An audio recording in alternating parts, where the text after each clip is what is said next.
he's joining us. He's like, I want to be a part of this cozy mystery discussion. As long as there's cheese, of course. Yes. Apparently. Oh my goodness. And now we are live. Hey, we already have 2 thumbs ups. We're so popular. Look at us go. Thumbs ups are better than thumbs downs. Much better than much better. Much better. Hey Lou, how are you? Seeing people come in.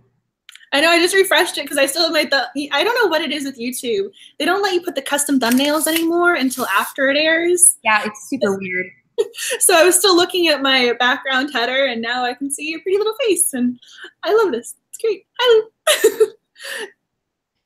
And apparently the dog's like, yes, I went in on this. Hey. Doing pretty good. Drinking some English breakfast tea. I have a cute little dog who wants to participate with us, apparently. So, you know, all's right in the world. All's good. I love the mug you have. I love the way it's designed. Oh, thank you. It says, first I drink the coffee, then I do the things. And then inside here it says, pour me another. But I don't drink coffee anymore, so. You gave up coffee? That is. Okay, but I didn't give up coffee. It's more along the lines of my taste buds now don't like coffee, and it breaks my heart. How did this come about? I mean, I've always been someone who liked coffee and tea, so I'm like curious. Yeah, no, so I recently changed birth controls, and for some reason, I don't know why, I don't know if this is the reason why, but my taste buds have totally changed for coffee. At first, I thought that it was, okay, I was like, okay, it's my Keurig. Like, I need to clean out the filter and then do like a rinse through it. I did that, tried a cup of coffee. It was disgusting, like almost made me sick to my stomach. So then I was like, okay, I'm going to grind fresh coffee. I'm going to put it in my French press. And that's like as awesome as you can get coffee. And I did that. And it still tasted absolutely horrible. And I was like, nope, I can't do it. So this is like my 3rd or 4th cup of tea today.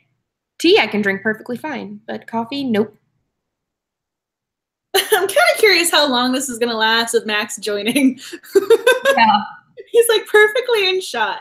Just a little head. I'm trying to see if I can angle it so you can see like the black eyes. Oh, yes. So has everyone read the book this month? Did you like it? Are you still in the process of reading it? I mean, yeah, what did you guys think of Mayhem at the Orient Express? I love how you always have the physical copy, and I'm like, I got my ebook. Yeah. Well, and all of the choices that we had for this month, I owned 2 of them. I was really, really happy. You know, I kind of gave everyone the option. Yes, the dog was like, I'm here. I really liked doing that again on Twitter because I honestly feel like it takes the pressure off a little bit of choosing a cozy mystery for everybody. So I did my, what themes do you want? And then based on the themes, here are your 4 books for this one and this one and this one. So y'all were pretty good about participating. A lot of the polls got at least, 20, 30 votes, sometimes more. So I was very happy and impressed with everyone participating on our account. It made me so happy. It was really, really good. I loved going through and doing my own voting. I was like, this, I like this, all of that fun stuff. It looks like a whole bunch of people really loved it. Hey, Janine. Hi, Anna and Lady Gizmo and Gayleen. Wow, you guys are like real. So what are your star ratings? Last time we had trouble trying to figure out how to do the star emojis on this. So I think you might actually have to like type in like 2, 3, 4. I'm just kind of curious what everyone's star rating is. I put it as a 3.5 or 4. I really, really enjoyed this book. I was pleasantly surprised with this book. It did take me a little bit to like really, really get into it, but once I did, I was hooked. I really, really liked it.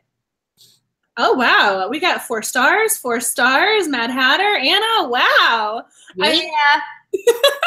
You guys are really loving this book. I mean, I liked it. I mean, it's so funny. It's like the love. I mean, it's great though. I'm glad you guys are liking this book. Yeah, I was super, super happy with this book. I liked I liked the characters, the quirkiness. Like I liked all of that. I think that it was very well written. I mean, it was kind of interesting to have the parallels to Agatha Christie, so I think that kind of made it a little bit of fun. You know, I mean, again, you had to have read the original to kind of get the parallel. I think she did a nice job of explaining those a lot of times, though, so you weren't kind of left in the lurch if you didn't get those references. So I think that added a little something. Yeah, I really liked, because the fact is that it was Murder on the Orient Express was the second Agatha Christie I've read. And so I was like, oh, this is cool. And like getting to see like little things that were connected. And I loved the dinner party. The dinner party was such a cool and fun idea. It was awesome. I was super excited about it. I mean, I will admit, you know, I'm not trying to drag us down. The opening when they're all in court, I was going, what is happening right now? I mean, especially because of the types of situations they're complaining about with their neighbors. I mean, I had some real problems with neighbors in the past. And so when you're saying like, yes, the cat is peeing on my flowers and you're at court, I'm going, I used to have a noisy neighbor who'd be out on the balcony drinking, smoking, partying till 4 a.m. on a Tuesday and Wednesday. I mean, like, so to hear some of those complaints, I'm going, not so much. I mean, once you kind of got past that hump, I'm going, okay, I'm along for the ride. But the opening was a little bit, you know, that took a little while for me. Yeah, it was a little like nitpicky and the very, very catty, like women against women. And I was like, at first I was like, no, women are supposed to bring each other up. This is not cool. Exactly. When I realized that, you know, it was just the introduction of getting them like understanding where their relationship was and putting it on the point of growing into what they became, I really, I enjoyed it. Like I said, it was a slow start at first, but then it got really good and then it just hooked me. Like Lou said, the characters were so well done and the pace was good. I agree with that very much. I think you kind of hit the nail on the head when they were arguing back and forth. That dynamic, I mean, I thought that was really, I mean, again, I didn't know what to expect after that point because they're kind of enemies and it's hard to forgive people and move forward. But that kind of changed the cozy mystery, you know, the way it kind of flows, because usually you have the best friend or you have the sidekick or something. So it kind of twisted it and put it on, you know, but the dog, I don't know if you guys can hear him. He's growling like, he's like, yes, I went. He's like, give me that. He's still here. He's like, yes, we eliminated the best friend. We eliminated the family. So it kind of changed the way the cozy mystery played out. And so that was really different as far as I was concerned. Because usually, you know, like Hannah Swenson has her sister and, you know, Laura Teagarden has her journalist best friend. So it was different. But I liked that about it. I liked that it wasn't as predictable as all of the other cozy mysteries that I've read. And I love it when a cozy mystery has a mystery within the mystery. So I really wanted to know more about Bea's background and like her life in the city before moving to the small town. And we get a little bit of a hint of that, but I want to know if we get like a more in-depth sort of history from her. I think that would be really, really cool. I was really, really waiting for that because I checked again, I'm reading this on the Kindle. So I think the 47% mark, all of a sudden you find out she used to have a stalker. And then we don't learn it. I mean, she'll reference him, I think, 2 or 3 more times, but there is no culmination of this is exactly how this played out. I mean, she gives a little bit of a description of, you know, I was successful, I was relatively good looking. He kind of just, I mean, she gives us a little bit of background, but not too but not a lot, but like just enough to make you want to go, but I want to know more. I was waiting for that though. Like now I guess we're going to have to read, I mean, I was kind of waiting for that to kind of be wrapped up in a little bow, but we never really got that. So it's one of those, you got to go read the next in the series. But I think that's smart of the author because the author wrapped up the murder and everything like that. So the main plot was wrapped up. You could just read this book and be finished with it. But if you really liked the characters and you want to know more, then that's what you need to do. Like it sort of reminded me of Kate Dyer Seeley, Ellie Alexander's series, It's the Southwest or Pacific. That is high praise coming from you, comparing her to Lily Alexander. That is high praise. Well, I like the mystery within a mystery, and that's what the Pacific Northwest series that Kate wrote has inside of it. The series is all about Maggie and her life as a journalist and everything, but her father mysteriously died. And the whole entire 5 books, I think, not only are you going through and you're reading about whatever murder happened in that book, but you also get these little hints on things about her father throughout all 5 books until in the 5th book, they finally explain everything. And it was freaking amazing. I'm hoping that something like that is really, really cool in this series as well. I like what Anna said. She goes, more complex characters who have room to grow, give the author the opportunity to make it a longer series. I like that. I agree. Like it gave them a more 3D, like real feel to me is how this series felt. Like I felt like I could be part of their little quartet there. And I liked that they didn't all just automatically get along, that they all have their own quirks and desires and needs. And I liked that a lot.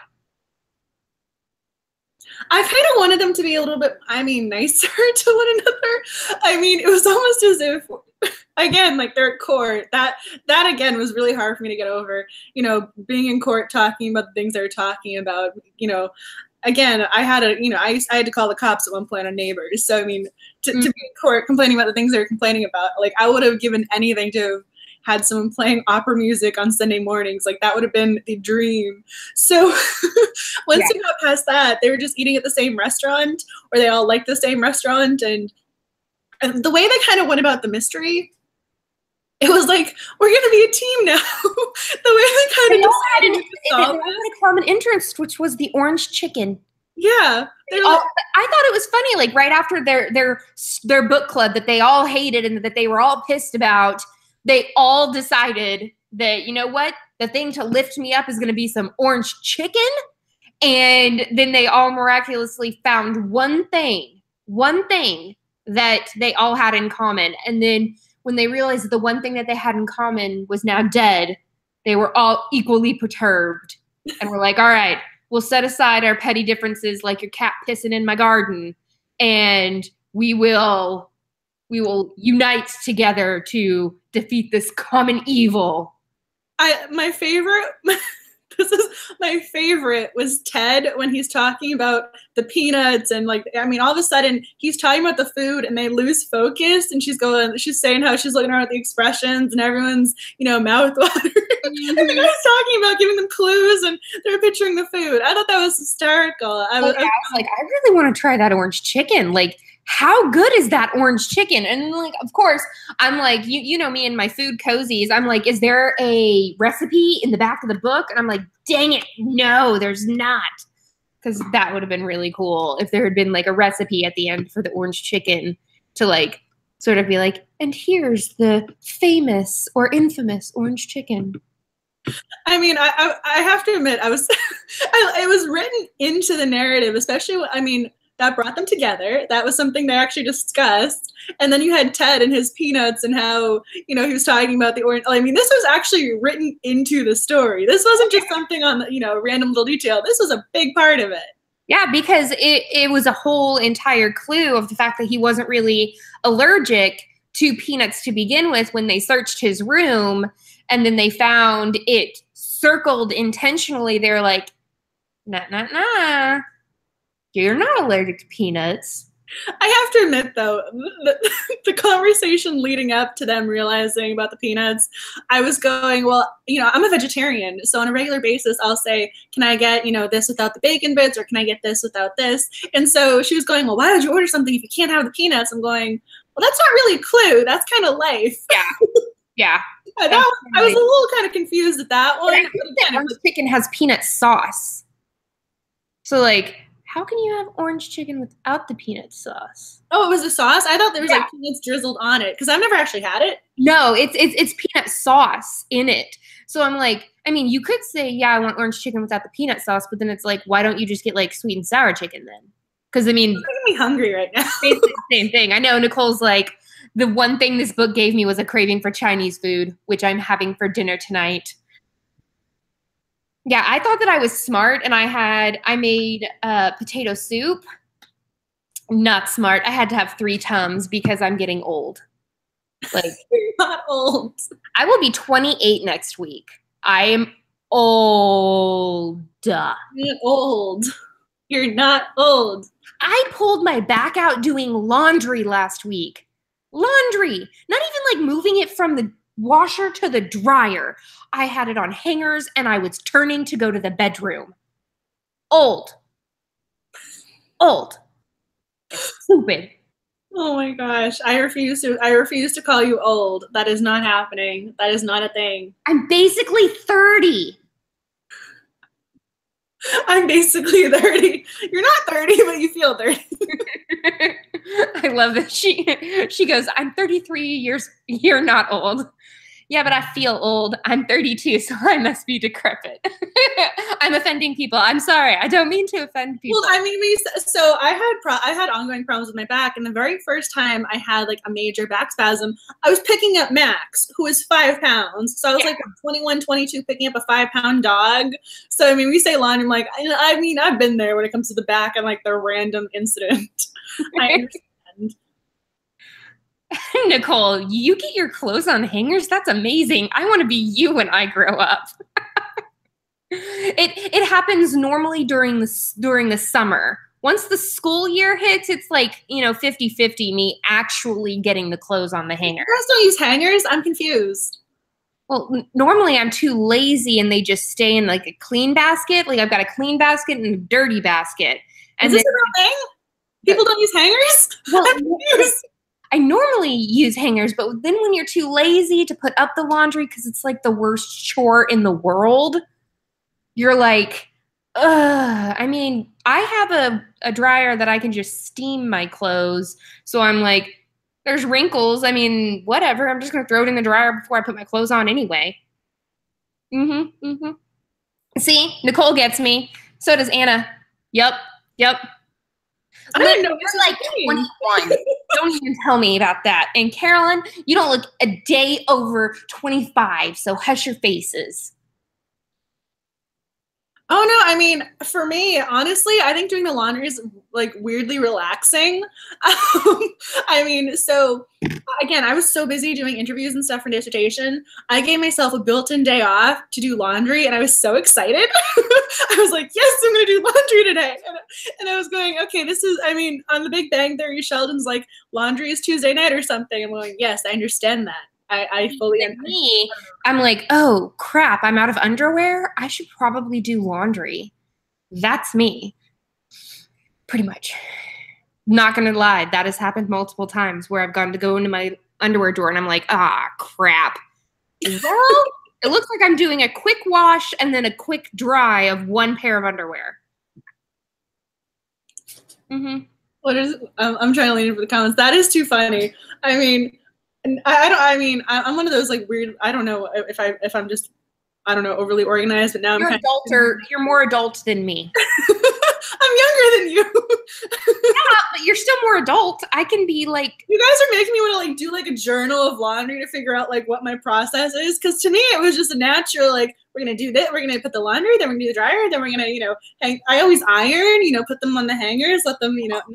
I think I've ironed my clothes like within the past 2 years, maybe once, maybe. Like normally it gets from the washer to the dryer, and then sometimes it'll stay in the dryer for like 3 or 4 days, and then I just keep putting the dry cycle on because I'm too lazy to get it out of the dryer. It's bad. You fold them and put them away as well. I mean, I get my bureau, I have my socks and, you have them all organized. No? Well, like yesterday, I did do 3 loads of laundry and I folded them up and put them up. It's just not a constant. It's just not a constant. I have one person who's like, yes, I like to iron too. Yes, thank you, Lou. Okay, I'm not the only person who takes care of their clothes like that. I was starting to think I was, atypical over here. I'm type A on a lot of things, just not laundry. I mean, I remember, so. I like how Anna, I don't own an iron. I mean, I remember being an undergraduate and I would deliberately do my laundry at home because I didn't think the laundry machines at school were clean enough. So again, I was able to go home on a regular basis, so it worked out. But I am very, very particular when it comes to clothing and like making sure it's clean. I don't know how this came about as our discussion, but I'm kind of weirdly fascinated by this right? Now. We kind of veered off from the cozy. Carolyn, you should be my little sister. I have the same issue and I have 2 children. I'm teaching this terrible habit. Yes. The thing is like, I'm like, I look nice on a daily basis. Like, isn't that what matters? Like nobody needs to know what our laundry room looks like. I will admit, I do feel very, very fortunate because I have my washer and dryer in my unit. That was one of the biggest things because I live in DC, so again, city. Oh, yeah. A lot of the buildings, you have to go down to the basement or something like that. I was so happy when I found a building which was like, yes, we have them for each apartment. I'm going to live here. Yeah, that was my thing when I was living. I lived in an apartment for 7 years, and I made sure that I had the washer and dryer unit. It was in my bathroom. And I made sure that I had that because I don't go to laundromats. That would take a lot of extra effort. Mm-hmm. I'm much case I can totally see you leaving your clothes in there because by the time you get home, you're tired. I can totally see that. Totally see that when playing out. Because leaving your house takes effort. Oh yeah. No, I don't like leaving the house. I'm a recluse. Oh, this is why we're readers. This is why we can stay inside reading.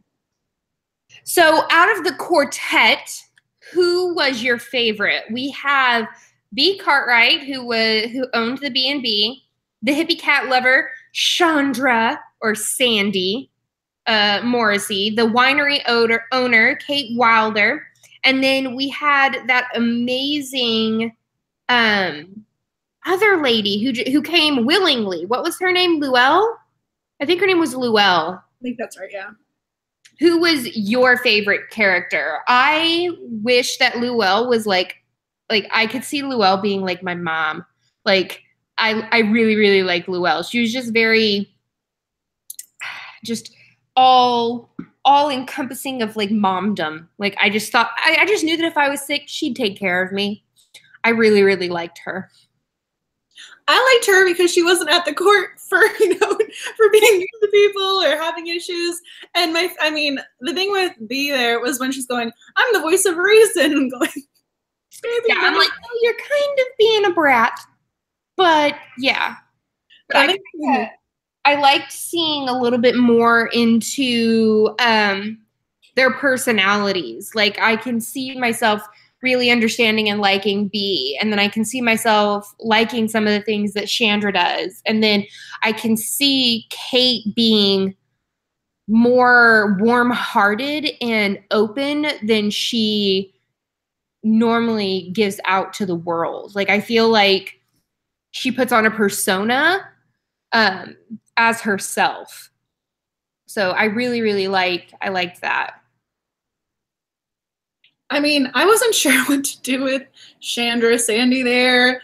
I'm not going to lie. I wasn't sure if she was kind of written to the narrative as kind of, the comedic relief almost, because she would randomly, when the guy was talking about doing the turnover for the apartment, Ted, I forgot his name for a second. When Ted was saying he wanted to do the turnover, she's going, no, we have to have a cleansing. He's going, no, we have to clean it. She's like, no, we have to cleanse the aura. And I'm going, okay.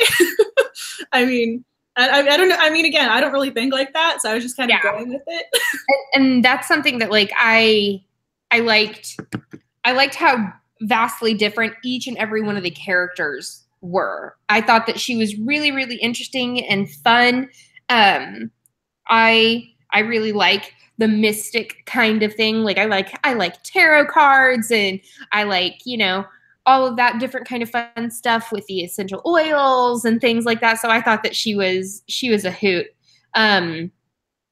But I really, really liked, I think Luelle I liked her voice of reason. But I'm excited to know more about Bea and why she is the way that she is. And I think that she could soon be one of my favorites. I agree. I think Luelle was my favorite because, again, I think I just liked her from the get-go. Yeah. And then I think probably Kate followed by that, and then Bea, and then Shaundra, Sandy there. Yeah, it cracked me up. Like, the one thing that, like, I probably didn't like about the book was Shaundra's relationship with the cop. Okay, thank you. Yes, I was like, are you making me so uncomfortable? Like, I was like, girl, be done. Be done. I was like, I thought that was unnecessary. The whole relationship with that. Like, I know that, like, it had, like, its little moments and things, but I'm like, no, stop doing this whole opposites attract thing. Like, just no. I didn't need that in my life. No. Just that was actually one of my questions. That was a post-it note of, what did you think of the relationship with Hank? I hated it. I thought that it was overdone, and I thought that it didn't add to the story. Like, I understood why it needed to happen so that the cop had more of a connection to give more validity to the girls being in the mystery. But I thought that they could have done something else with that because I was like, come on. They just like each other for the sex. I'm like, that is not very cozy mystery of you. That was why I was going to raise that question, was because I thought it kind of gave this, because usually cozy mysteries have that kind of PG rating. This definitely upped it to PG-13 when you're talking about, especially when they were like in the hotel room and she was going to go and do like digging and research, and then they ended up having just sex and everything like that. And I was just like, oh, come on.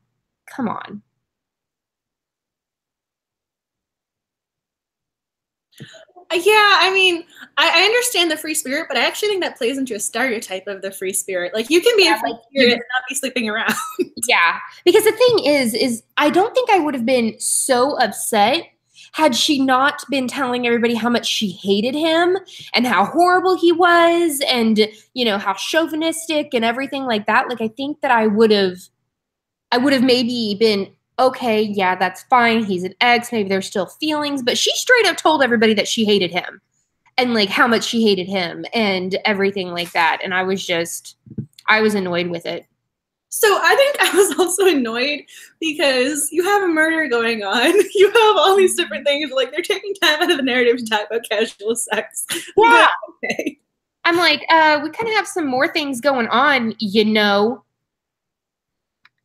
No, I completely agree, though. When she's saying how much she doesn't like him, then all of a sudden, 20 pages later, you're going, what? Did I miss something? Yeah.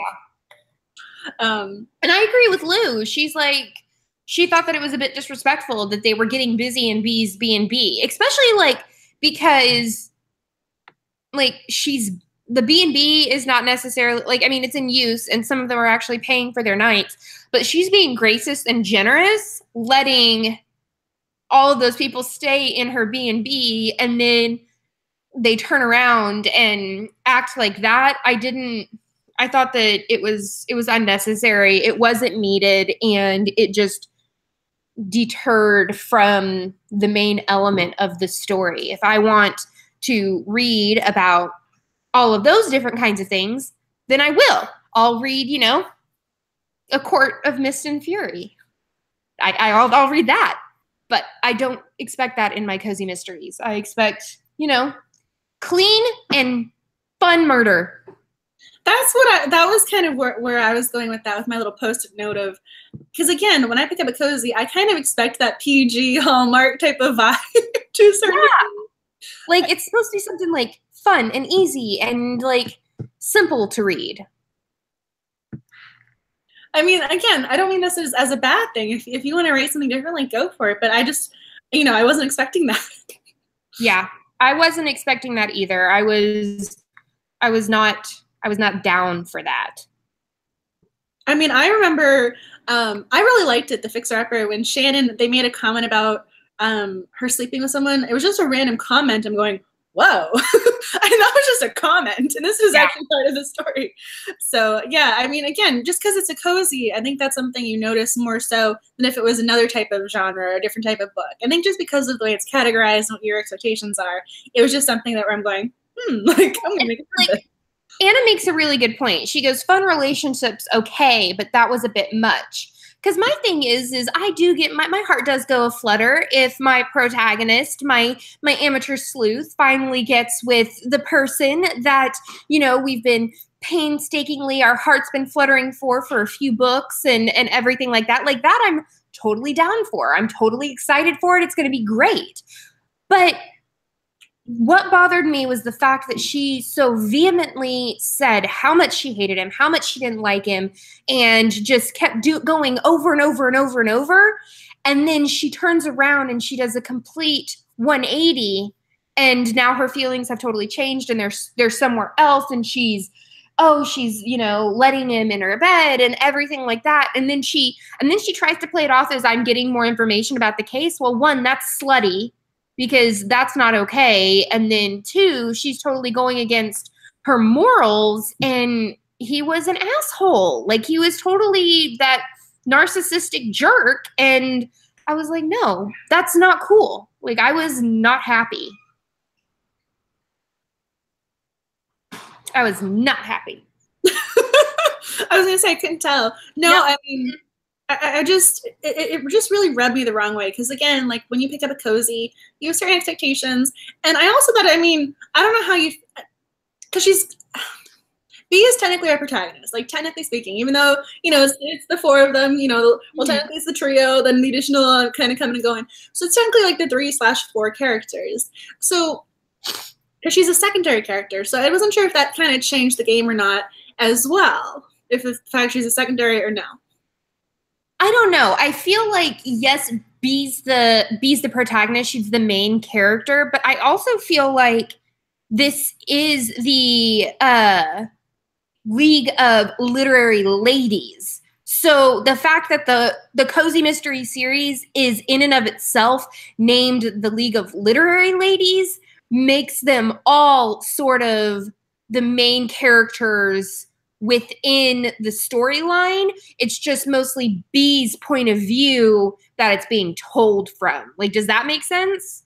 Yeah, I mean, I was kind of curious because the way I was asking, because, like, do you have different do your expectations change if it's a main character versus secondary almost? Because sometimes secondary characters, they try and make them, I don't want to say stereotypical, but they'll give them, you know, lines that they won't give the protagonist or something like that. So I was curious if it was one of those trying to get away with it because it was not our, you know, protagonist. But again, you're raising a really valid point. I think they're all kind of on equal playing levels to a certain degree. Yeah, that's what I think. I think that they are sort of, I think that I would have to really read the second book to really get a taste for how those literary ladies are perceived and like how they sort of end up in more of the series, like what their whole entire role is within the series in order to really tell if it makes it more confusing that they have more parts than they should or something along those lines. I think that I would most definitely have to read the second one in the series to see how their roles play out. I think what bothered me more than anything was the fact she didn't like the guy. I think I would have been more okay with it if she was really attracted to him and liked him. And, yeah, like if, you know, opposites attract kind of thing, and you're like, oh, yeah, they're totally different, but they seem to have this spark, this thing about, you know, each other, but then, you know, they can't help but want each other. But no, he was an asshole and she didn't like him. And that's what made me mad. What did you think of the relationship with Levi, the bartender? I thought that was interesting. Part of me felt like it was a little pushed, but I do want to see. I liked that he recognized her.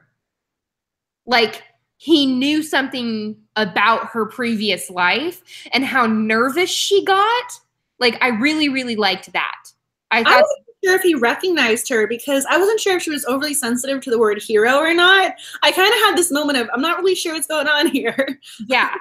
At first I was like, okay, But that's another reason why I really like this book. Because then I'm like, oh, he does have a connection to, you know, the guy who died. It is a really, really, really important connection.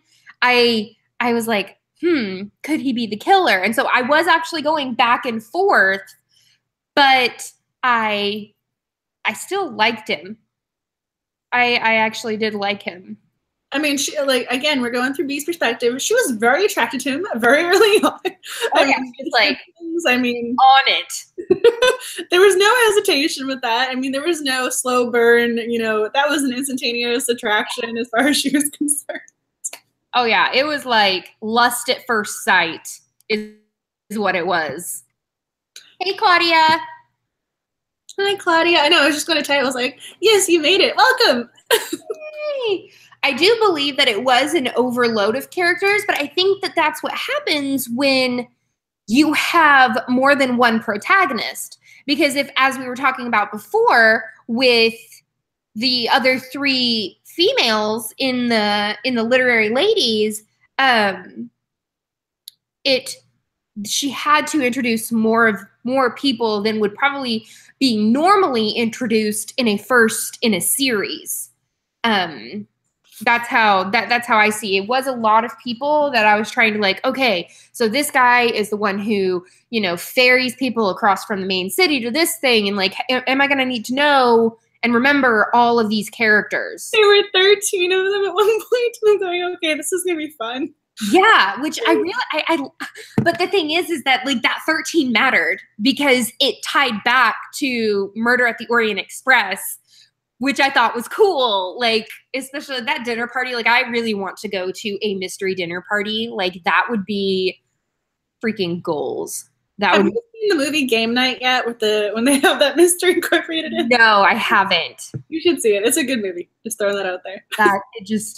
Yes. I think that it was a lot of fun. 13 characters is a lot to keep track of, though, especially when it comes to like, part of me wanted to have like a notepad next to it and be like, okay, so we just introduced this person, that this is this person's characteristics. There's this person. This is this person's characteristics. They're tied to this person. So, yeah. Well, especially because you're trying to figure out who the killer is and you're going through the second. And then the killer, it was 2 in 1. So that was great. Yeah. So did you know who the killer was? Well, we didn't really get to the killer at first because we had our red herrings. We had Ted. We had even Levi kind of thrown in the mix. We didn't really get to the killer till about the 70-75% mark. So, I mean, did you know before that? I mean, I couldn't figure it out. I kept going like back and forth and back and forth and back and forth. And I was just like, oh my God, who is it? So yeah, I did not know. I mean, we spent a lot of time with Ted. I'm not going to lie. I knew it wasn't him early on, but it was so funny because we had him saying, oh, I just wanted something off the menu. And then we had him saying, oh, and then we had the back, we had the back rent. And then all of a sudden the ex-wife, and he forged the name. And then we're still back to Ted because this was his lease. I mean, we kept going back to Ted for some reason. We just really wanted to pin this on Ted early on. Like, Ted totally did it. Ted totally did it. But then you're like, Ted totally did not do it. Did you, like, the fact that the Duchess was a man, like... I had so many questions about that. Like, was he shaving? Was he wearing makeup? Like, can we have some more I'm like, because they talked about, like, how gorgeous she was. Like, how, like, stunning and beautiful she was. And then I'm like, but I can normally tell... Like, I've been to enough drag shows that, yes, those are some pretty, pretty ladies, those drag ladies. But I can still tell that they're a guy. Like, they may be prettier than me, but I can still tell that they're a man, you know? I mean, I was more curious about the fact that they didn't recognize. I mean, it's the same person, just dressed differently. Like, you didn't have any recollection of the same person. Yeah. And, like, exactly. Anna says, well, what about his or her voice? Could they not tell? That's what I need. I need more context. Was there an accent change? Was there an octave change? Something. Like, it makes me want to go up to, like, all of the gentlemen I know and say, give me your best woman voice. What does a woman voice sound to you? You know what I mean? Like, just try and, like, and figure it out. I mean, I'm really curious about the shaving, because she was in the B&B. I mean, she was there for what, and how many, I don't know how many nights she was there, but she was a part of it. The night that it started snowing. Yeah, so I mean, what did she, however you want to phrase this, have access to a razor to keep the skin smooth? I mean, I'm kind of curious about the details. Well, she did go back to her car and get her suitcase. So, like, I'm assuming that the razor was in there, but if, like... Well, when you get 5 o'clock shadow, again, I'm really, like, wondering, like, or is it, or was that man such a baby face that he didn't really have, you know, a 5 o'clock shadow? Because I've met a couple of guys who, like, they don't have to shave very often, but, like, I don't know, Aaron has to shave, like, 3 or 4 times a week because he gets scruffy pretty quick. So I don't know. I have so many questions. Yeah. And then I'm like, you know, normally guys have a really broad chest, like shoulder region. I'm like, how could you not know? Maybe he was getting shots at the doctor like Miss Chablis from Midnight in the Garden of Good and Evil. He was getting the estrogen shots. He could probably totally get those. But then I'm like, damn, he was dedicated to his disguise then, you know? Well, I think that definitely gave it a twist. I will give you that, because you can't predict a character change or gender swap. I mean, that's very difficult to predict. Yeah, like when they started talking about the partner, like I assumed the partner was somewhere on the island and was the murderer. Like I got that before we got to the 70% mark. Like I was like, the partner's there somewhere. But then I was like, but wouldn't they have known him being there? And so that was when she disappeared. And I was like, oh, well, maybe she's like working with the partner and she went to go meet up with him. So like, I still thought that she was a she. I had no clue that she was a he. So yeah. I wasn't really sure how to feel about that, because I wasn't sure if it was a great twist or if I felt duped because I wasn't able to say, oh, it's you. Figure it out, right? Like part of my favorite things about cozy mysteries is figuring out the whodunit before they tell me whodunit. Like, yeah. I mean, I felt like that was kind of taken away a little bit. They robbed you. They robbed you. They did. I know. I'm kind of getting quiet about that because I kind of like to play the game. But yeah. I feel like I was kind of playing, you know, but the rules weren't really explicit or something. Yeah. Like there was a piece missing. I was playing at a deficit somehow. It's like they switched everything on you. They were like, oh, you know, here's this, and then you're like, but that's not what it's supposed to be. Anna figured it out over here. I'm giving Anna major credit and kudos. Yeah, that's awesome. Cause I had no clue. No clue. Yeah, I'm glad I'm not the only one who felt, you know, duped, because I'm going, I want to play my game. I want to play a little cozy mystery whodunit game, and yeah. I kind of felt as if I was. When, as soon as that was revealed, I'm going, okay, I felt as if I was working without all the information. I would have liked to think, that's what I was asking, like the razors, the makeup. I wanted something to go back and say, oh, there was my hint of, oh, I missed that. But I don't think we got that. I don't think we got that either. Like, I don't know. As I'm like moving around, trying to let the dog, he's sitting right next to me on my seat. Yeah. You see a little growling, that's him. All of my dogs are sleeping and my cats are nowhere in sight. They're like, no. Trying to remember if there's something else I wanted to ask or talk about. I feel like we're making progress talking about this book. Was there something you guys wanted to reference or discuss, or something about this book you were like, yes, I have a burning desire to comment on this person or this quote or this incident? The Mad Hatter said, I understand feeling cheated, but it is a hallmark of the genre where nothing is as it appears, which is very, very true. But normally they leave these little hints where if you go back and you read it, you're like, oh, that's how I knew that it would, that's how I could have figured it out or whatever. But I don't think that there was anything about it. Oh, poor Lou. She says, now I'm getting cranky about it. Mad about the he-she thing and the jumping in the bed thing. I had forgotten about the negatives because I read it a couple of weeks ago. Thank you. I think we're dropping a star right now. I think we're going from 4 to 3 the way we're talking. Yeah, that's why I said that it was like a 3.54 stars because like I liked the premise of it and I really, really liked the characters and like I'm excited for them to grow more because, you know, you have to like a lot of things about a cozy in order to continue it, but you can overlook some things.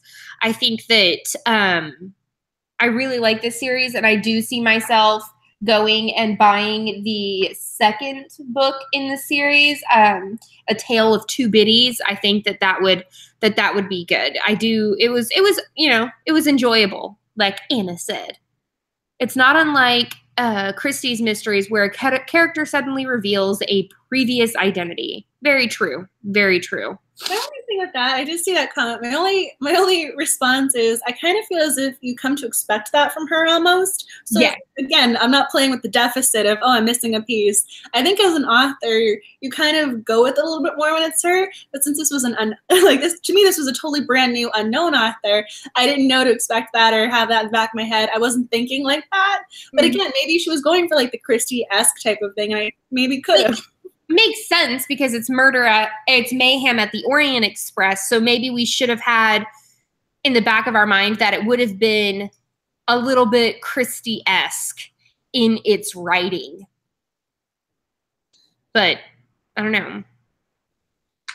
I'm looking at my notes. It's like there's something else. We already kind of covered at my other points. Mm-hmm.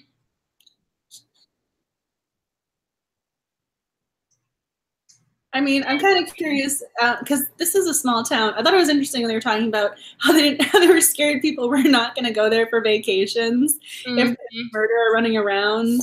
I'm kind of curious how that's going to play out in the later series when there are more murders, or if their tourism's going to go down. Like they're going to be like, nope, not going here. You've never read? See, we got to have a Christie theme night, or we got to do a Christie. I know. I've only read 2 full Agatha Christie books, and then there were none and Murder on the Orient Express. But I have all of these are Agatha Christie behind me. And Aaron got me those for my birthday last year, and I still need to dive into those. I'm actually thinking I'm going to have a book buying ban for July because I need to stop buying books and read the ones that I have. So I was really curious. Okay, I do have one note. Okay.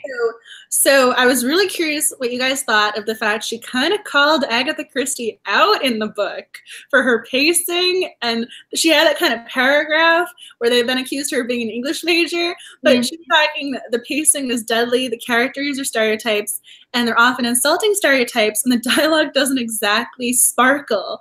These days, would the book ever make it out of the slush pile of unsolicited manuscripts on an editor's desk and get published? And when I read that, I'm going, oh my goodness, you're calling the Queen of Mysteries out? What are you doing? I read that, I had this kind of like visceral reaction. I had to like stop reading and I was, looking at my dog going, looking at Max going, what did I just read? Because she's calling Agatha Christie out on that. But, you can sort of understand that because they weren't stereotypes necessarily back when Agatha Christie was writing. And times were different, so I can accept certain things from Agatha Christie with the female created some of the like quote unquote stereotypes. Yeah, she created them, so like I can accept that from her. Am I going to accept those kind of things from modern authors? No. because I believe that they are in the times of what we are in now, and they need to write according to the times with which they're in. And so But that's a bold move to call out Agatha Christie when you're kind of stealing, not stealing, but when you're like doing kind of a fanfic, interpretation. Yeah, it was pretty bold. When she did that and going, this is what your book is based on, and you're kind of calling her out for this, I was so confused by that. I had this real moment, and I'm seeing comments come in. Oh, yeah. It was hard. That is what you said. So is that what you agree with me? Okay, that's what you said to yourself with that, because it went on for like a solid paragraph. There was a solid paragraph talking about Agatha Christie. Like, it makes me want to know: was she a writer? Like, is she an author? We can totally do a double book month in October. October is my favorite month. There's all different kinds of ones that we could read. Like, there's this one that's Sad Cypress. It's right here. It's like bright orange. It's giving me some October-y vibes. That's the thing about, okay. So I realized I finally did my rainbow bookshelves, and there are very few orange ones. So as soon as you said orange, I'm going, we should read that just because it's an orange book cover. Mm-hmm. I have quite a few orange books. Like, I've got The Anomaly, When Dimple Met Rishi, like Sad Cypress. There's a lot of orange-ish books in cozies. I mean, I got Lola and the Boy Next Door, but that's about the only real orange, aside from a couple of classics which are in the other bookshelves. Not a lot of orange. Yeah, I can see that. October is Phaedra's birthday month. It looks like we're going to have a double book month in October. I love how you guys are like planning for this. You're like, yes, we want more cozies in our lives. I love that. I think that'll be fun. October is literally my absolute favorite month of the year. Like, I'm like, come on, October. So for me, I always kind of like the weather for October. October, November are kind of the best for me because I really like the winter, but at the same time, it's not too cold, it's not too hot. You can wear your scarf and be pretty, but not be freezing without it. I love October. Autumn is my favorite season, and then that's my favorite month.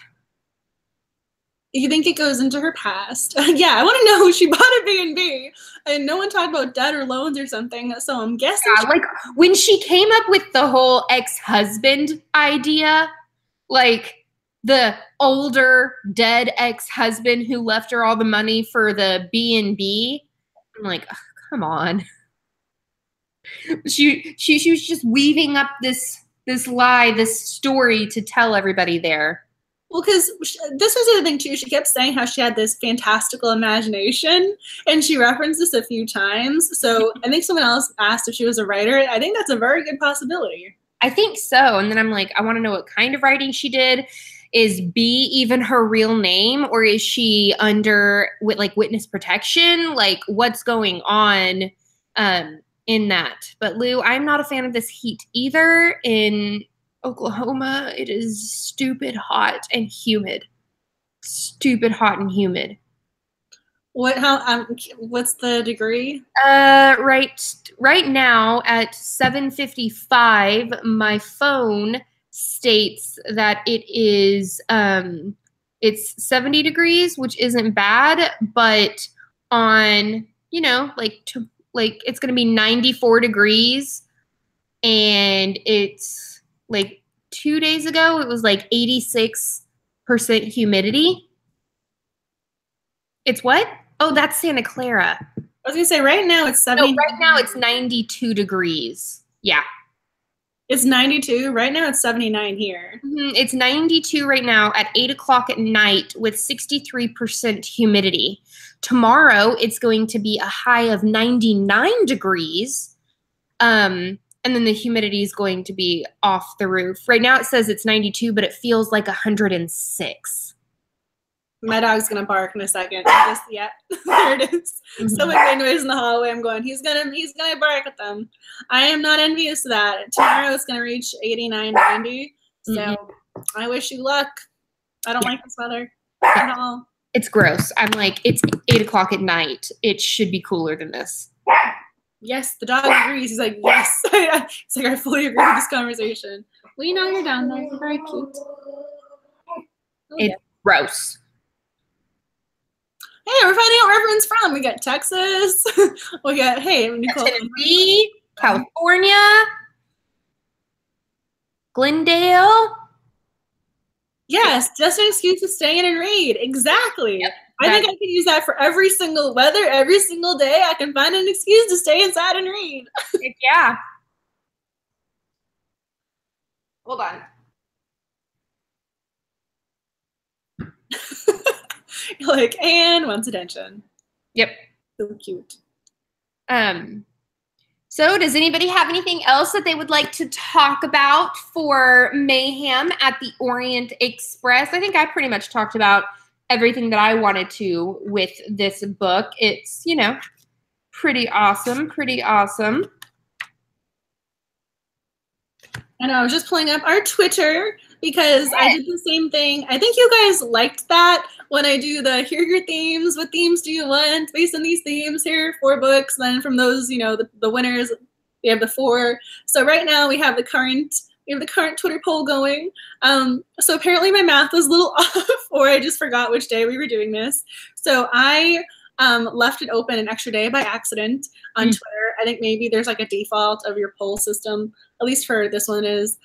So right now, Aurora Teagarden and Her Royal Spyness are in the lead. So if you guys want to go do some last minute voting for next month's book, go do that right now because I think we might close it, you know, a day early just so you guys know what the book is at the end of the live stream. So that we can order it right away and see, you know, what's going on and what's winning and all of that fun stuff. I was going to say right now, because last time I checked, Aurora Teagarden was, I think, at 32 or 33%. So Her Royal Spyness is only winning by a couple of votes right now. So if you guys want Her Royal Spyness or Aurora Teagarden, go vote. Yeah. Sprinkle with Murder and New England Clam Murder do not seem to be winning, but Her Royal Spyness and Aurora Teagarden really seem to, you know, resonate with y'all. They're popping. They're going. I mean, I was kind of curious because if Aurora Teagarden won, they have some more Hallmark premieres coming. So I was going, oh, maybe we could do a movie night or something. I was trying to figure out if that was a possibility. But Her Royal Spyness, I think, is a new book. So I have not read any. I don't think I've read anything by that author. So I'm kind of curious what you guys, you know, want to vote for. If you guys like the system with, you know, having options, I mean, if you guys ever have any suggestions, also comment to let us know. Yeah, let us know what you guys like, and we will try our best to make sure and make it as easy as we can.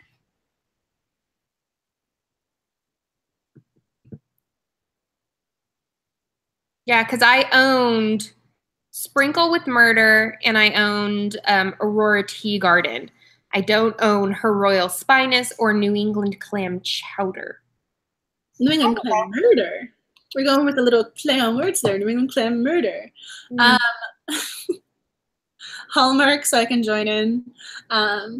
You didn't know there was an Aurora Teagarden movie? Oh my goodness, Candace Cameron Bure is Aurora Teagarden. Go check it out.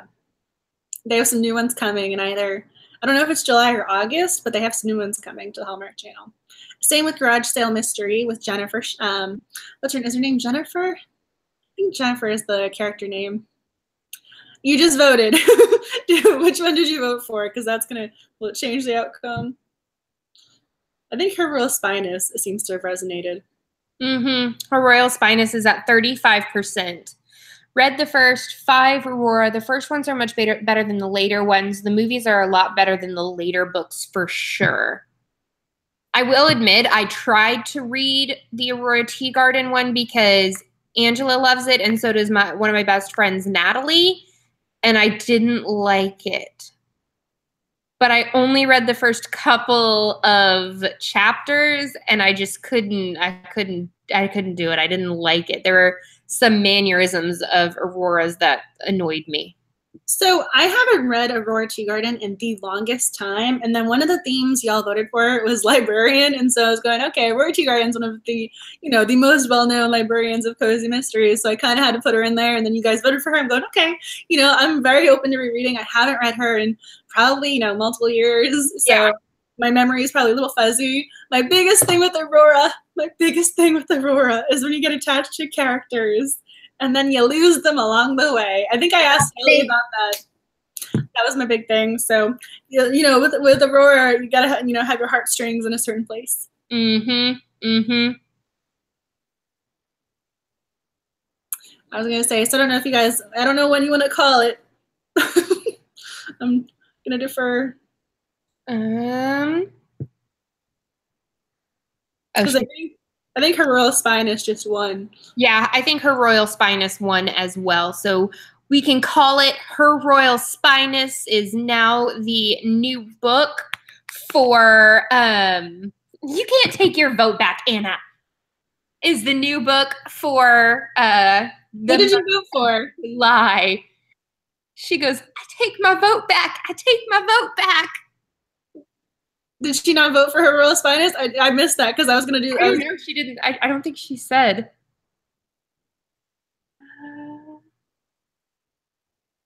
Trying to read back. I don't know. That cracks me up, though. You take your vote back. Well, you can always go make a new Twitter account, in the next couple seconds. Go and vote for something else. Oh. She was mixing series. Nicole just ordered my Chinese food and my hub is home, so I'm going to call it a night. Have a great night, ladies. I love you. Bye, Nicole. She's one of my favorite human beings. I love her so much. She's pretty freaking awesome. If you're not following Nicole, you should do that. You're missing out on that. You're missing out. Yeah, she's highly entertaining. She's also one of the sweetest people. Quotes agree with that. All right, so we're calling it. I just posted it on the Twitter. Royal Spinous. So go and pick that up at a bookstore near you or Amazon or whatever it is that you guys do. Go do that. And I'll post all the links so you guys can add it on the Goodreads and the Amazon links. So it'll be on the Twitter. So I'll go make that very easy for you. But yeah, I think that we're wrapping up. This was like a very short, concise, to the point, because mystery conversation. I think that we're getting better and better at like getting the discussions on and everything like that. I think that we're doing good. Aside from the laundry, which was a total tangent, we've been pretty on point tonight. I agree. Sometimes you gotta have a little bit of a tangent, but I think that it's all good. So I learned I was atypical when it comes to doing laundry. So, I did learn something today. There you go. As long as you learn something at least once a day, something new. I'm kind of curious if anyone else has any last minute thoughts on this book, or if you guys. So I think my question is: are you going to read the next one in the series? Are you going to pick up book 2? I think that I might pick up book 2. Probably after my book buying ban, and when I've caught up on all of these other cozies that I've bought that I need to read. But yes, I would like to start the second one. And I did realize I had one final question. What did you think of the cat? What did we make of the cat, Jerry Garcia? Did we like the cat? Did we not like this cat? I don't really think that I could have an opinion on the cat since he wasn't really a prime character. I was just kind of curious because usually cats are a good thing, and this one was apparently a cause of a disturbance. So I was actually very confused by the cat at first. Not gonna lie. I was like, all right, maybe she'll learn to love the cat. Because the cat was on the cover. So exactly. That's why I was asking about the cat. Yeah. I think that, at some point maybe he'll redeem himself after peeing on her flowers. He wanted more Jerry Garcia. Yes, he wanted more of the cat. I think he needs to be kept inside. Where was he during the storm? Right? Aww. CR, Courtney, I was kind of sad when you started reading more fantasy books. I was hoping you weren't getting tired of cozies. I wasn't getting tired of cozies. I just think that I needed sort of like a palate cleanser, and then I'll get more into cozies. Will always be my jam, my main thing, but I do like other genres as well. I think it's really hard to just always read one genre. Mm-hmm. You're always going, I think it's really hard to just consistently always read in one category. That's going to wear thin. And even then, because you're already reading a subgenre. You're reading cozy mysteries, not mysteries. You're reading cozy mysteries. So you're in a very specific area. So, if you need to take a break, I was actually asking Courtney this earlier because, again, I was like, oh, she's expanded her horizons here. I was really happy when I saw that.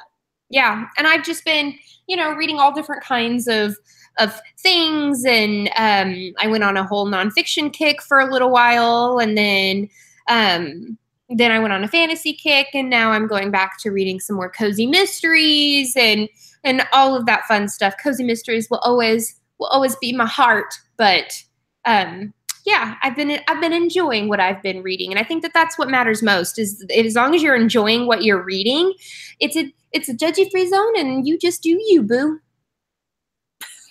You're like, yes. Yeah, I was gonna say I saw the Mad Hatter Reader. You felt cheated. I wanted more cat too because it's on the cover. It was the opening line. It was the closing line. And in the middle of the book, apparently, it was in the home where everyone else was in the B&B. Where was that cat? I know that was tangent moment because you're talking about reading preferences, but yeah. No, but seriously, I agree. I thought that we were gonna maybe she was gonna have a B&B cat, like a cat that maybe ends up being more like a I don't know, sort of like a mascot for the B&B, and then it sort of came out like that, and I was like, well, that's kind of weird. So everyone has some other genres that they're reading. So we have some fantasy lovers. We have an urban fantasy. You guys, if you watch my channel, I'm a romance girl. That's what my education's on. For me, I think I'm kind of the opposite. I'm always reading romances because people are always recommending or talking about something, going, okay, I got to read that. So for me, I get to take a little break and pick up a cozy. Cozies are my break. Yeah, exactly. And I really didn't expect to love A Court of Thorns and Roses as much as I did. I actually picked it up for the library-a-thon. It was a readathon with Shaundra and some other people. And so I had picked up Cinder, and I was like, okay, I'll read that. And then I didn't like the audiobook. So I was like, okay, what other book could fit in those categories that I had picked? And A Court of Thorns and Roses was available for me to download on my Kindle from my library. And I was like, okay, I'll read this. It's, everybody talks about it. I'll try it. And then I got sucked in and I couldn't stop reading. And I read all 4 books within a week. And those are some thick books, 600, 700 pages books, but it was totally worth it.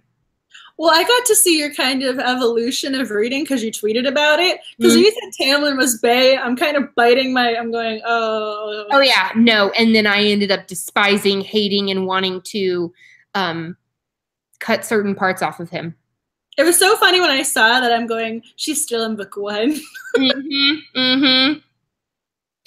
All these people, Carolyn, the only reason I got Agatha was your recommendation. I read a ton of fantasy, so I get so many book boxes and avoided it. Haven't started it, but now have it on Audible. Seriously, it's so good. You will not regret it. Anna devoured that series. Yes. Seriously, Reese is Bea. I'm even contemplating getting the mountains with the 3 stars as a tattoo. Wow, that's some hardcore love. Yeah. Wow. Yeah. I love him and Feyre together. They're just oh. Yeah. Wow. So that is some hardcore love. I think I've mentioned this before. When I read the first one, I saw it was an abusive relationship, and I did a YouTube video, and then I got a lot of really negative comments and hate for that. Yeah. I took the video down. It's like since been deleted because I said, you know, there's something going on with Tamlin, and then 2 years later, everyone's going, yeah, there's something wrong with Tamlin. Mm-hmm. It was, Yeah. you know, it was like 2 years. It was when, you know, 2 years later, everyone's right at the. Like, I started not really liking him towards the end of Akatar when he wasn't doing or saying anything and she was getting hurt, like, so bad. And, yeah, seriously, Nesta, get your shit together. Like, come on, lady. Ugh. And I ship two people who aren't necessarily supposed to be shipped together, but I don't want to do any spoilers. But that's a whole other talk. If you guys want a video of my thoughts on the whole Akatar series, I can totally do that. It wouldn't be Cozy Mystery related, but you'd see me fangirl a lot, and I don't fangirl. Like, I don't ship things. I am not a, like, fan art finder, but I totally am for this series. So, yeah. That was well, I'm tweeting the links to her Royal Spinus, just so you guys know. All the links are posted, so you have the Amazon and then the Goodreads one. I mean, I think because I read it, and so because I kind of was keeping up to date with them. I think I did a vlog video where I was reading the third one. I think there was a vlog somewhere, you know, from maybe last year. I mean, Sarah J. Maas, she's a really talented writer. I mean, you kind of got to give it to her a little bit. Oh, yeah. I sobbed at the third one. Like, I was laying in bed next to Aaron and I started crying, and he had to stop what he was doing and hold me while I was crying because, oh my goodness, I was just, my heart. Come on. Shush. But, like, yes, I need to comment on this. No, I mean, if you want to do a video, I mean, I'm so behind on my YouTube viewing. I need to go watch your newest one. You just posted a video because Wednesdays are your day. Yep, I just posted a Cozy Mystery releases for the month of July, and I'm super excited about those. A lot of them sound really good, like super good. I'm like, they all sound hilarious. So I'm really excited about that. And then, yeah, Friday's video, I'm trying to decide what I'm going to do. If I'm going to do just a wrap up for the month of June, but then I think I got tagged in the pride flag thing. And since my sister is gay and my godparents and my aunt and her wife and everything like that, I thought that I might do that video and for them in solidarity, but I don't know yet. I'm so far behind with filming. I still haven't done your Cozy Mystery book box one yet, or the book box tag. Yeah, the tag. I need to do that. I've been so busy and I've had so much going on. I'm like, I need to film videos. I need to edit videos. I need to get them banked and put aside. I did a conference at Bowling Green in April, and I have all my vlog footage, but it's all just footage. I haven't edited anything yet. I feel so far behind. It's okay. You take your time. You do you. Thank you. I mean, it's going to involve a lot of coffee next week. Yeah. Video's done. All the caffeine. I'm glad that you guys are liking my vlogs that I've been putting out on Sunday. I keep going like, are they sure they like them? Like, I'm not that interesting. I'm not that like most of the time it's just me sitting on my couch vlogging. Like, I'm not really. Whenever you're in a hammock, you're sitting there reading with the book. Yeah, but I'm like, it's normally like I'm in the vicinity of my house, like not really doing much. But I'm glad that you guys are liking them and having fun with them. Well, I mean, again, I don't mean to like keep this conversation going if you guys are, but I am curious, have you been working on Graded and read it all? No, but I need to. Aaron mentioned it today, like, because I've been sleeping in until like 8 o'clock in the morning, and of course, no, but I feel like I'm not being as productive as I should. And Aaron goes, "Well, you could be writing," and I'm like, I know. I need to take the time. I need to, one, leave the house, because when I'm home, I can't focus on writing because there's so many other things that I could do. Like today I watched the whole first season and a half of Sex and the City. So that's what I did today. Well, have you ever seen it before? Huh? No, I've never seen it. Well, I mean, that's like a cultural must-watch. So, I mean, I'm going to give you a free pass on that one. That's one of those TV shows that was, you know, that was groundbreaking for its time, and people will reference it. So yeah, so I've never watched it before. So I watched the first season and a half, and then I was like, oh crap, I should film. And so that's why, like, at the beginning of my video today, I'm like, hey guys, sorry it's coming up late. I was watching Sex and the City. So I'm glad that you like them, CR. It's okay that you don't comment, but I would love if you wanted to comment and chat at me and all of that fun stuff, because, you know. It's funny when people watch your videos, but they don't comment, and then they'll reference it later and you're going, oh, you did see it. I get that all the time. People will say, like, the other day, because I did one about plotting, and then someone on Twitter commented to me, but they didn't comment on the video, and I'm going, oh, thank you, because it was a different platform. I'm going, wait a second, you did see this one? I have these, like, delayed reactions. Mm-hmm. Oh, yeah, that's how I feel. I'm like, oh, hi. Or it cracks me up when, like, a video I made, like, 6 months ago, I have, like, 5 new comments on, and I'm like, whoa, why did this video get popular again? Like, that was, like, 6 months ago. I'm confused. Well, my very first ones, I was kind of, even when I did documentary filmmaking classes, I did I had worked in journalism, so I have my official camera that I use and I film, but when I did my first video, I was using my webcam just because it felt safer somehow. And so I did a book review of Love Lucas using my webcam. And so the other day someone commented on the video. I'm going, oh my gosh, people are still watching the webcam videos. Right? You're just like, oh God. And yeah, people talking about Sex and the City. I kind of love that. Yeah. Oh my God, sorry, there's a bug that's flying in my face. And Charlotte's my favorite, by the way, FYI. She's my girl. I kind of love Charlotte. Charlotte's awesome. She cracks me up. I mean, she's my favorite. I mean, I know Carrie is technically the lead, the star, but I mean, she's actually, if I were to rank them, it would actually be Charlotte, Miranda, Samantha, Carrie. I like Miranda and I like Charlotte. I don't really like, sorry, okay. I'm still trying to remember all their names. There's Carrie, who's the writer. There's the redhead, who is Miranda. There's Charlotte, who's the prissy girl. And then there's Samantha, the outgoing one, shall we say. The slut, yeah.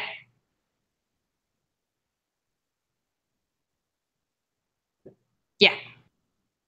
I said outgoing. I was avoiding terminology. I was gonna go with energetic, outgoing, flamboyant. I like your adjectives better, but I'm just like, stop it. But Yes, she is. I mean, that's the name of the show, so that's kind of my disposition of it's in the title. So you kind of just gotta it's not a cozy mystery. It's not completely out of the norm.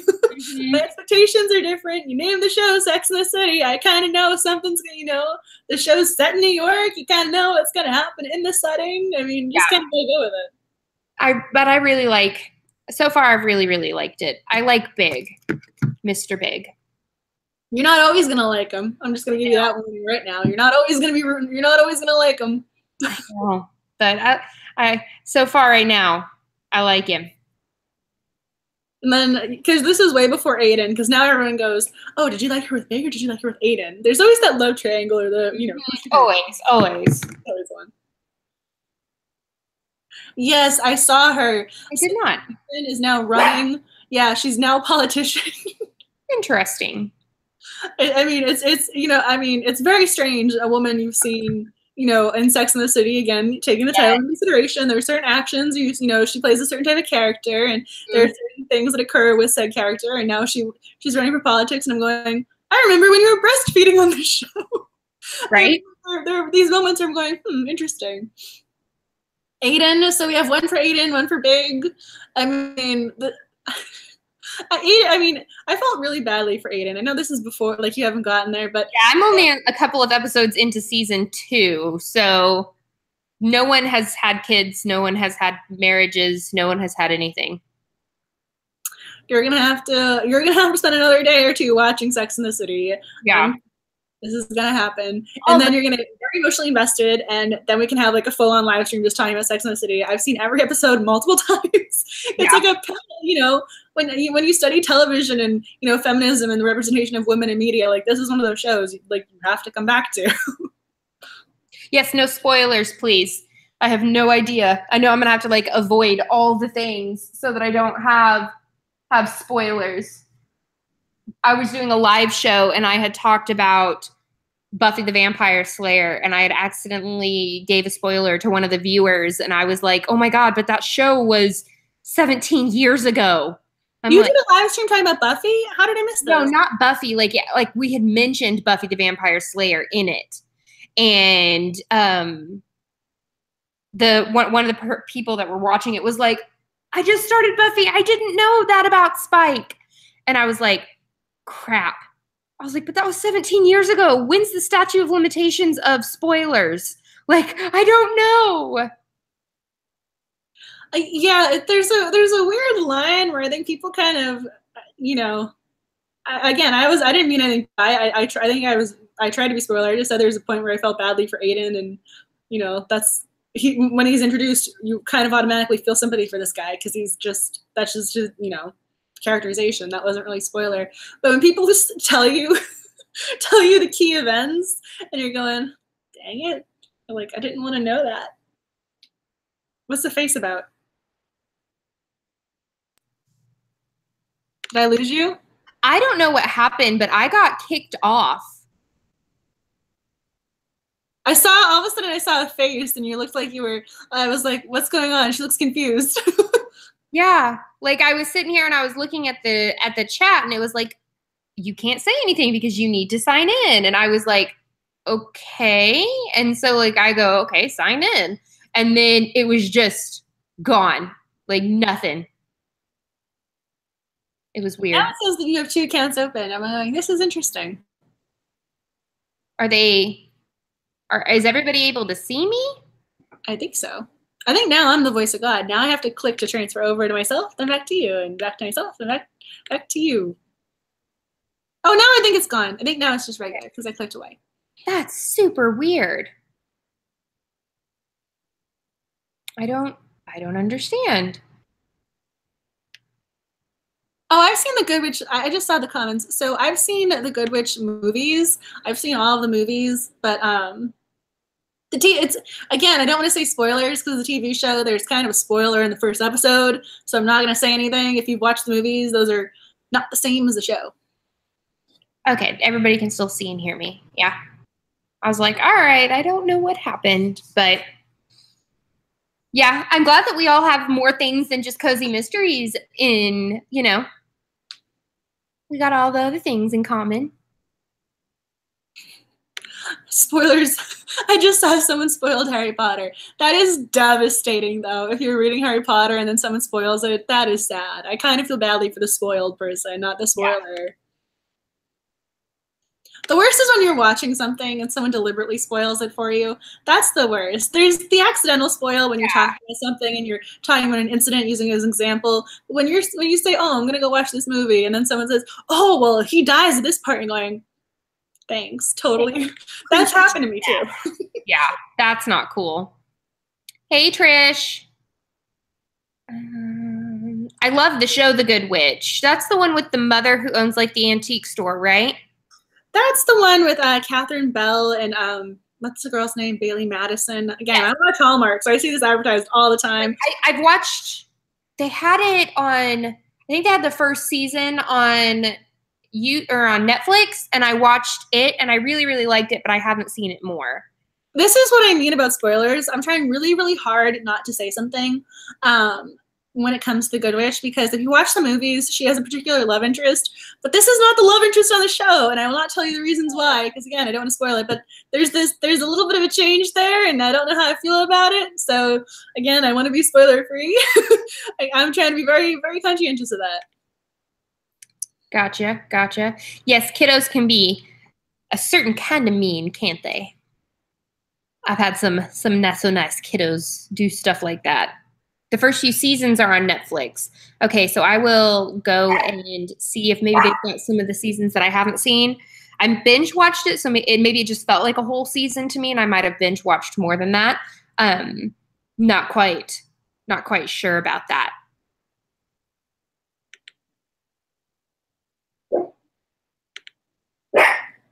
The dog. He's like, yes, I need to bark. I'm trying to keep up. Now everyone's commenting about the Good Witch. I'm trying to read the comments. Yeah. Next month you can tell us, Angela. Well, I mean, I'm trying. I mean, again, if you're watching the show, you already know, though. But if you've only seen the movies and you haven't watched the show, I haven't seen the movie. I didn't know that it was a movie.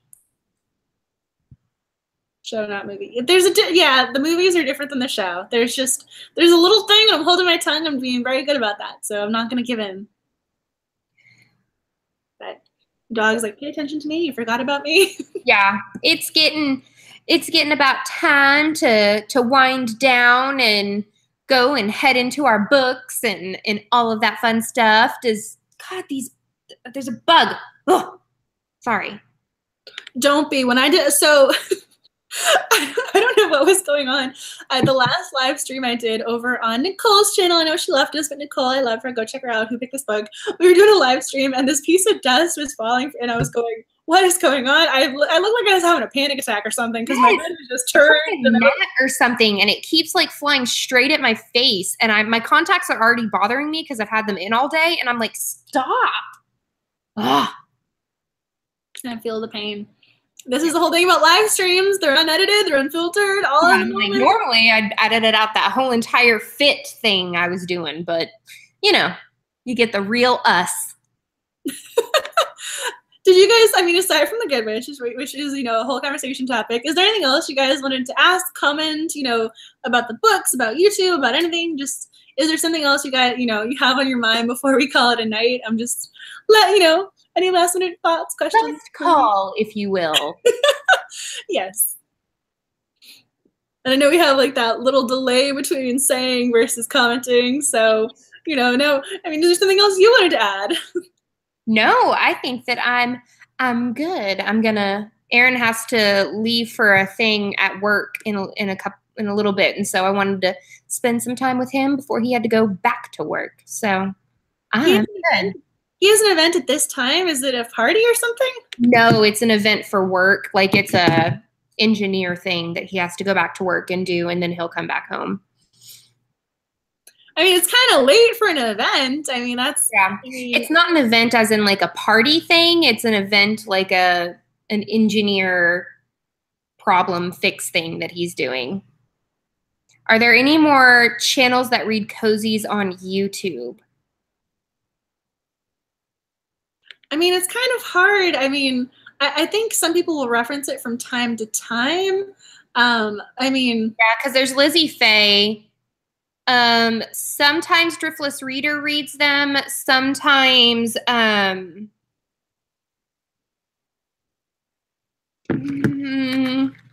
is why we have our Cozy Mystery Club. This is why we're talking about literature read. She reads some. Her name's Kayla, but she's at Literature Reads on YouTube and on Twitter. But I don't know a lot of people who read cozies as religiously as us. I mean, honestly, the only one, the only outlet that kind of comes to mind is like our Twitter account, with seeing who's following, who's commenting, because those people tend to be more active when it comes to cozy mysteries. But again, there's a difference between reading and then producing original content talking about cozies. So I do feel as if there are a lot of readers, but they're not necessarily making videos talking about what they're reading. So that's why I think Instagram and Twitter might be a little bit better in some regards. Mm-hmm. I agree with that. It is hard. It really is. That's why, Yeah. Before or whenever I first started YouTube, I couldn't find anybody that talked about cozy mysteries like in depth. See, you're making me want to add more. I was talking about filming videos. You're making me want to film more videos on my cozy mystery. Right? Yeah. Yeah, there's tons of cozy readers on Goodreads, and then there's Facebook groups for cozy readers and things like that, but I don't know any about like YouTube people, booktube people that do it. Yeah, I mean, that's what I mean. There are people who read cozies and talk about cozies, but not necessarily. Like there's a lot of blogs. Yeah. Like a cozy experience. You can find her on, she has a blog. She also has a Twitter and a Goodreads and a Facebook group, but she doesn't post any videos.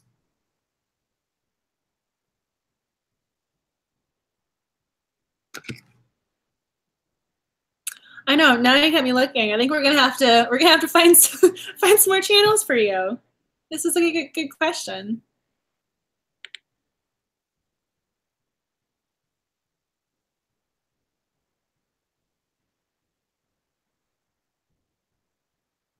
I don't know, see? We're filling a void. We're filling a niche. We're still, you know. We're trying. We're trailblazers. We're picking up the torch of, you know, cozy mysteries. Getting them down, trying to do our best.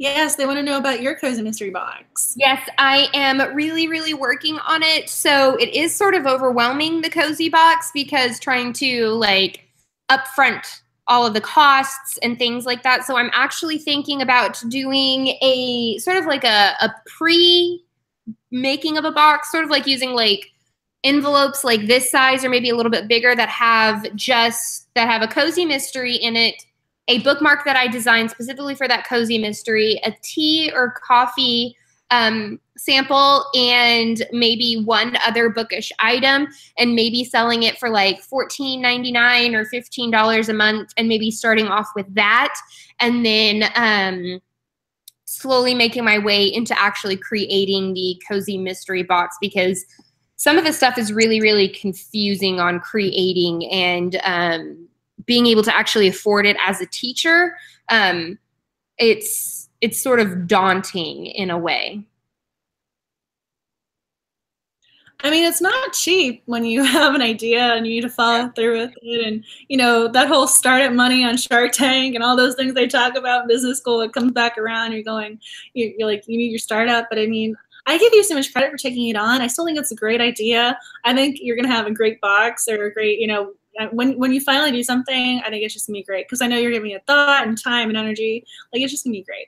I hope it'll be a lot of fun and that people will still want to order it and be a part of it and everything like that. I just have to get the financials really thought out and how much that's going to cost and like the overhead and things like that, because I want it to be affordable.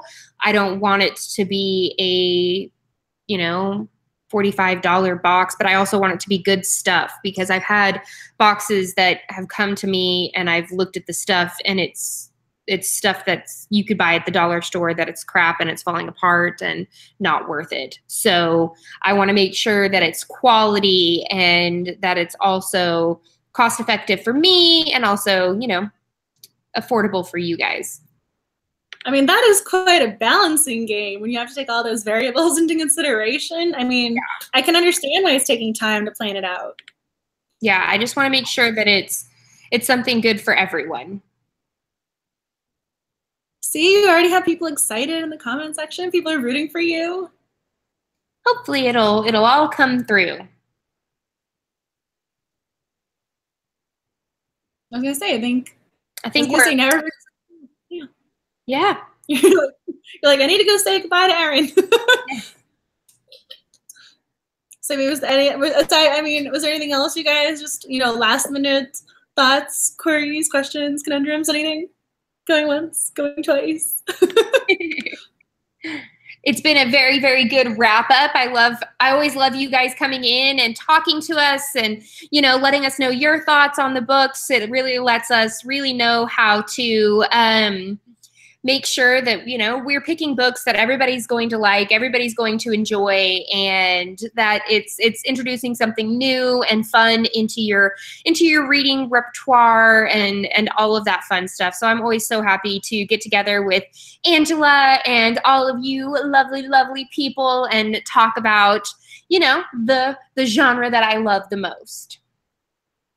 Oh my goodness, that was such a beautiful, eloquent, thoughtful way to kind of close. I mean, it's so much fun to be able to talk about cozies with people who love cozies and people who are reading the same book and then coming together. I mean, it's so great that, everyone's taking time to read the Cozy Mystery book and then join us for the live stream. I mean, it just makes me so happy. And it's, it's kind of an honor that you're taking part in something we created. I mean, I'm always just kind of really emotional and get, kind of, want to cry. I mean, you guys are so sweet to take the time, this is what you're doing on your Wednesday night. You're taking the time, live stream with us, which is so just, I love it. I mean, you guys are so positive too. It's just a great community. I feel as if, we're meeting so many great readers and it's so much fun when you're on the internet. You're like, yeah, you're in Texas, you're, in Arizona. I mean, that's so great. I love that, coming together, our love of cozy mysteries. Yes, it's fantastic. It's so much fun. I was like, I lost you for a second. Where'd you go? Just as you're saying goodbye, the screen is back.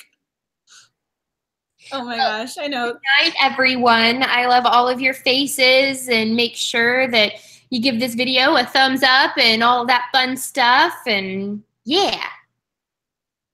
Oh my goodness. I know. Thank you so much for watching and joining us. And I love seeing these comments, fun, saying it's so much fun. I mean, you guys make it fun and, you're thanking us for hosting, but like, thank you for joining and thank you for commenting and participating and reading. I mean, you just make it so great. Have an amazing night, everybody. You guys totally deserve it. You deserve an amazing day, week, month. Like, I'm just, next month we get to talk about her real spinus. So we'll be commenting with you then. Bye, everyone. Bye.